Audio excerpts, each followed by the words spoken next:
Thank you, Wendy. I need to manage the attendees' expectations. This talk will be like an MBA curriculum in 1 hour. You'll see that we're going to cover a fair amount of the breadth of how organizations improve their performance. So who will benefit from this presentation? Managers who have previously struggled at promoting the integration of enterprise risk management and enterprise performance management, which I'll define soon, and integrating them into their decision support systems. Managers who intend to champion any or all enterprise performance management and enterprise risk management improvement techniques, and they need a compelling call to action. And the reason I have champion in quotation marks is because it's been my observation over my career that although it's nice to have executive sponsorship for new ideas and innovations and systems and programs, often those men and women at the top C-suite are preoccupied with firefighting or short-term priorities. And it's typically managers that are 1, 2, 3 levels down in the organization chart who have sort of passion or fire in the belly and say, you know, how long do we want to continue to perpetuate using some of these stale or archaic methods? And they're the ones that will do a proof of concept or a pilot or a rapid prototyping method, which I'll describe, to actually demonstrate to their colleagues and maybe executives at the top that this is the way to go, these are the techniques to go. So I kind of really enjoy basically presenting to lower level managers. So my agenda will be, I'm first going to clarify the confusion and lack of consensus. What is this enterprise performance management? Then we'll talk about why integrate the enterprise risk management with enterprise performance management. I'll give a couple of examples of how they're integrated, and then I'll complete the webinar with how these things work through integration. And that is a typo on my part. That's supposed to be EPM and ERM. Not a big deal. So there is lack of consensus about what is enterprise performance management, which is also called corporate performance management. They're actually synonymous. It's just that public sector government people prefer the term enterprise. So is it human resources performance management? Actually, if you Google the term performance management, the majority of the hits are going to be the HR and personnel function, you know, employee appraisals and so forth. I wish authors like me, and there's only a few others that wrote books on this topic, would have put the E or the C adjective in front of performance management. Is it about scorecards, dashboards, key performance indicators and measures, as well as the alignment of managers and employees with the strategy of the executive team? Yes, but that's a subset. Is it about process, productivity, and quality improvement? Yes, that's also a subset. That's the area of business process management, BPM, which is the area of lean management, Six Sigma quality management. Or is it all of the above? And the good news is it is all of the above. And the good news is this. Enterprise performance management is not a new set of methods that employees and managers need to learn, but rather it is the existence of existing methods that people are already familiar with. You may not have implemented them at your organization, but you may have read about them, and we'll talk about things like strategy maps and profitability reporting and driver-based rolling financial forecasts. The problem is when organizations do implement these methods, they implement them in isolation of each other. So you've got like risk management people in one building, and you've got budgeting and forecasting people in another part of the building, and you got profitability and cost of accounting people in another part of the building, and process improvement people in another part of the building. The point is you get a lot more power and integration and synergy when you do integrate these methods seamlessly, and even more power when you embed analytics of all flavors into them, like regression, correlation, clustering, association, segmentation. But I'm not going to cover analytics in this session. I do believe I've done previous CAI webinars on analytics. So since you're going to be receiving these slides, here is what I just described briefly. It's the integration, multiple methods embedded with business analytics such as segmentation, but especially predictive analytics.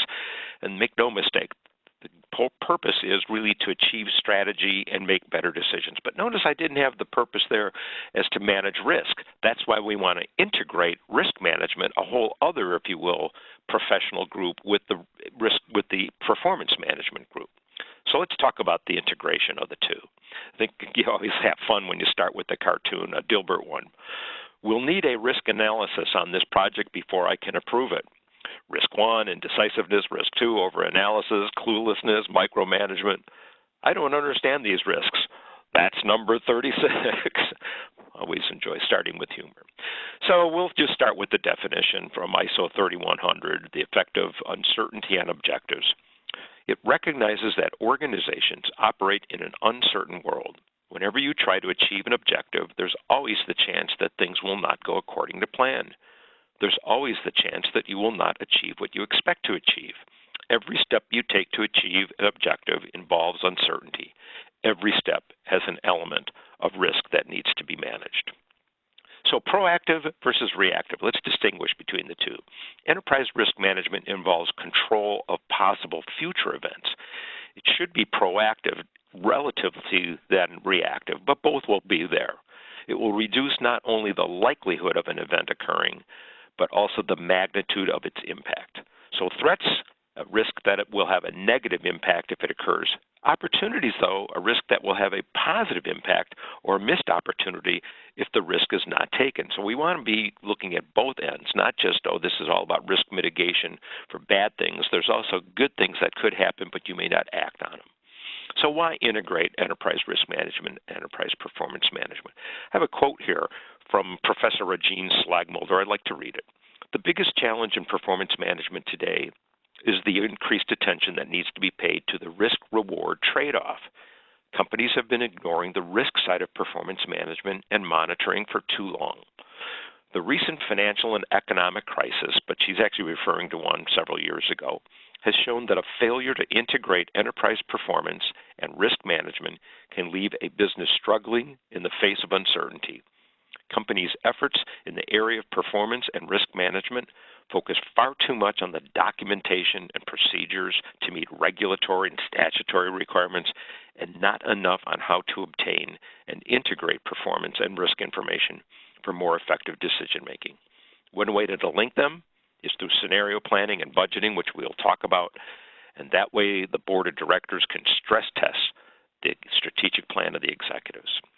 So, combining the disciplines of enterprise risk with enterprise performance management results in better business decisions and actions.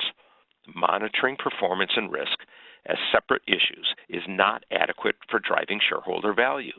Investors expect returns that are in proportion to the risks that a firm is taking. This entails understanding how risk impacts corporate strategic direction and decision making, as well as the processes of planning, forecasting, and profitability analysis, which we will address soon.